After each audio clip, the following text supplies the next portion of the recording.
Hey there, and welcome to the weekly Asylum and Immigration Reform Recap, where I share with you 5 stories of interest for asylum seekers and those who want to stay updated on immigration news. This week, we're discussing the Senate failed to pass a bipartisan border security and asylum bill supported by the White House but opposed by Donald Trump. The DOJ sued Oklahoma over a state law criminalizing undocumented immigrants, citing federal supremacy. New York City plans to evict some asylum seekers from shelters to manage the influx of migrants. House Republicans are promoting voter ID laws, claiming non-citizen voting threatens election integrity. Amnesty International reported that new technologies exacerbate human rights violations at the border. I'm Brian Manning, and I used to be an asylum officer with the government, but now, as an asylum lawyer, I help immigrants all over the country to secure their future in America through asylum. All right, let's get to the news. First, the Senate failed to pass a bipartisan border security and asylum bill supported by the White House after 4 Democrats opposed President Biden's efforts to revive it. The vote was 50-43 against the Border Act, which had been part of a military aid package for Israel and Ukraine, but was later separated. 4 Democratic senators and 2 independents voted against it. The bill aimed to grant emergency authority to halt asylum processing during migration spikes, fund additional immigration judges, and increase border personnel. Critics argued the bill compromised shared values and did not address root causes of migration. Republicans dismissed the effort as political theater, while the Biden administration and Homeland Security emphasized the need for resources to manage the immigration system effectively. Biden has been trying to appear tough on immigration, an issue that favors his competitor in the presidential race, Donald Trump. And up next for update number 2. The U.S. Department of Justice has filed a lawsuit challenging Oklahoma's House Bill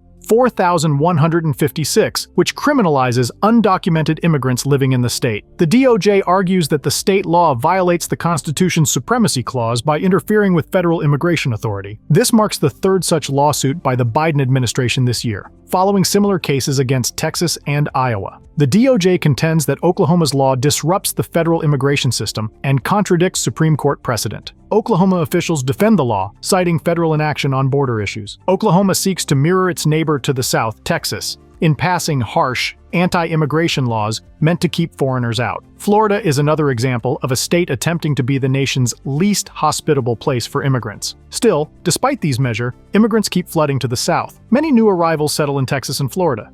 All right, it's time for our 3rd immigration update. New York City has implemented a new eviction policy affecting some asylum seekers. Adult migrants who received a 30-day eviction notice last month will now be removed from the shelter system. Mayor Eric Adams stated that this policy aims to manage the shelter population, which would have otherwise reached 198,000 people. The city plans to evict 250 migrants this week, eventually impacting around 15,000 currently housed in city-funded accommodations. Migrants reapplying for shelter must demonstrate extenuating circumstances or significant efforts to resettle. This policy does not apply to families with children. Critics argue that the policy could increase street homelessness and fails to address long-term housing solutions. The Big Apple has strained under a massive influx of immigrants of late, many of them asylum seekers. Federal assistance has not been sufficient to meet the city's needs as it seeks to deal humanely with its new residents. By the way, if you want to stay updated on asylum and immigration reform news, then make sure to press the subscribe button and the bell icon so that you don't miss the next video. Okay, moving on, we're ready for update number 4. House Speaker Mike Johnson is promoting the Safeguard American Voter Eligibility Act to ensure only U.S. citizens can vote. Johnson claims a lack of safeguards allows non-citizens to register to vote at welfare offices or the DMV, posing a threat to election integrity. However, as observers have pointed out, non-citizen voting is illegal under federal law, and safeguards are already in place. Critics argue that non-citizen voting is exceedingly rare and often results from errors, not fraud. The proposed bill requires proof of citizenship for voter registration, but a 2013 Supreme Court ruling mandates states accept a federal form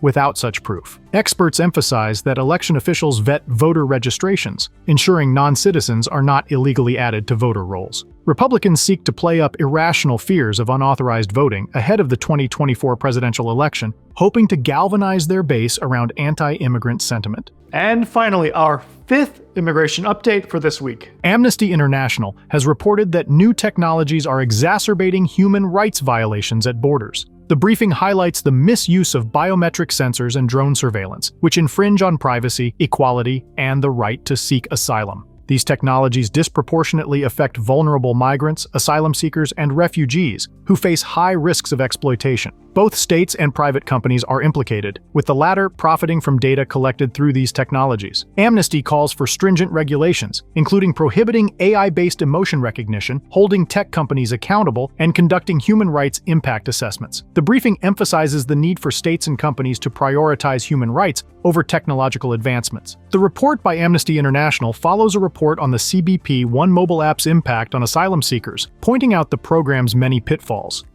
And that concludes this week's immigration news. If you want to win asylum in the United States, then you should call my office today. We help people all over the country, so it doesn't matter where you are. Call us now to schedule an Asylum Strategy Session so that we can assist you in securing your future in America through asylum. Again, I'm Brian Manning, and it's an honor to serve you in your immigration journey.